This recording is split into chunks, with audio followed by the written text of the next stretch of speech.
Good morning, sir. Good morning, classmate. The topic for today is all about gender-based violence, survivor, victim, perpetrator, and human rights. What is gender-based violence? Gender-based violence is one of the most common, widespread, and human rights abuses but less recognized in the world. Gender-based violence, it refers to any harm perpetrated against a person well on the basis of gender. The socially ascribed differences between males and females. So gender-based violence is a phenomenon deeply rooted in gender inequality and continues to be one of the most notable human rights violations within all society, and it is also a violence directed against person because of their gender. Gender-based violence has devastating consequences not only for victims but also in the society as a whole. Nowadays, we can see a lot of victims of this based on their sex, both men and women are victims of this. It's either physical, sexual, psychological harm, and this is alarming. This kind of violence are basis upon their sex. Further, in the Philippines, gender-based violence has clearly been placed in the realm of women's human rights over the past decades. Prior to 1993, most government regarded violence against women largely as a private matter between individuals. Within fact, we have one law which Republic Act 1962 or the Violence Against Women and their Children or Divorcee prevents abuse against their wife and their children. Gender There are plenty of gender-based violence that women and girls experience. Marriage is one occasion that a lot of people would want to experience. It is an event known for the love and happiness in the union between two lovers, but for a lot of women, it is a cage that is nearly impossible to escape from.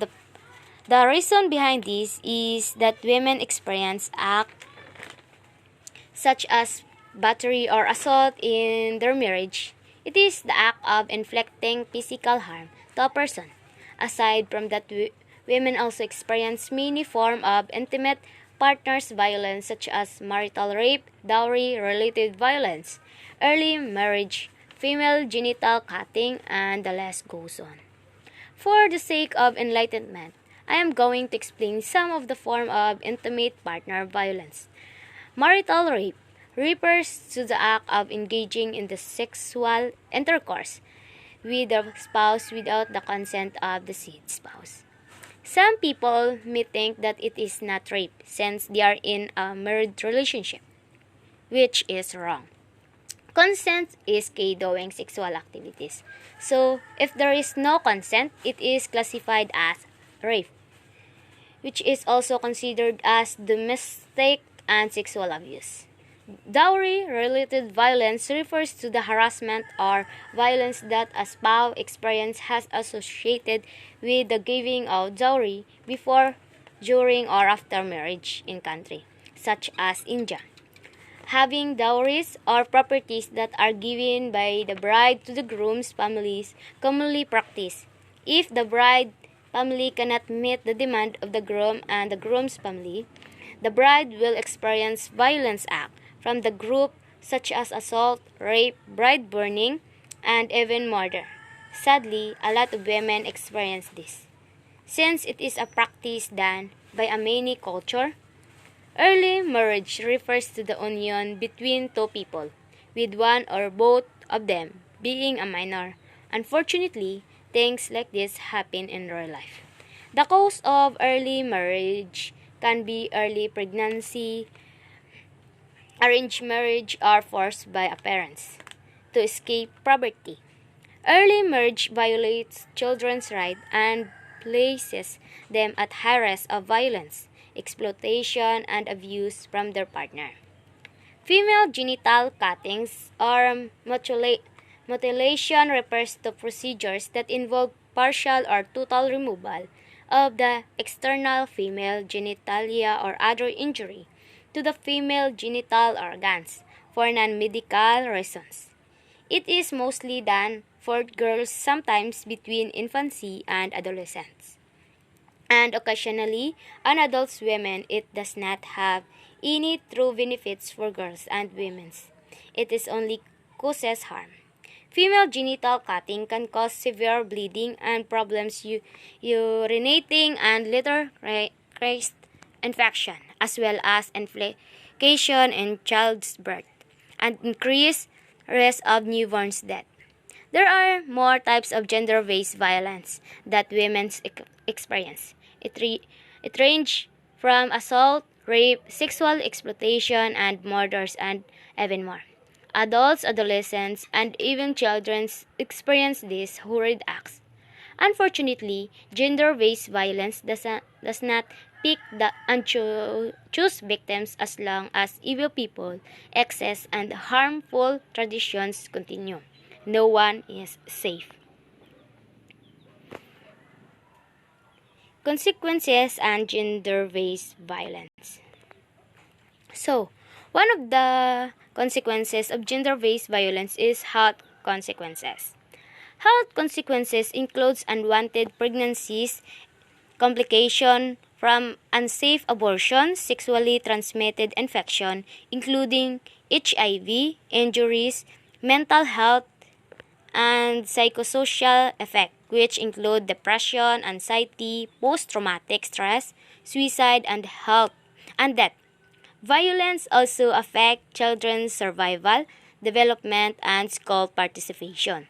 So, as a student and a member of this society, we must include gender equality dimension in all aspects of education policies, providing accessible information about what gender-based violence is, about its different forms, possible remedies, and existing support measures.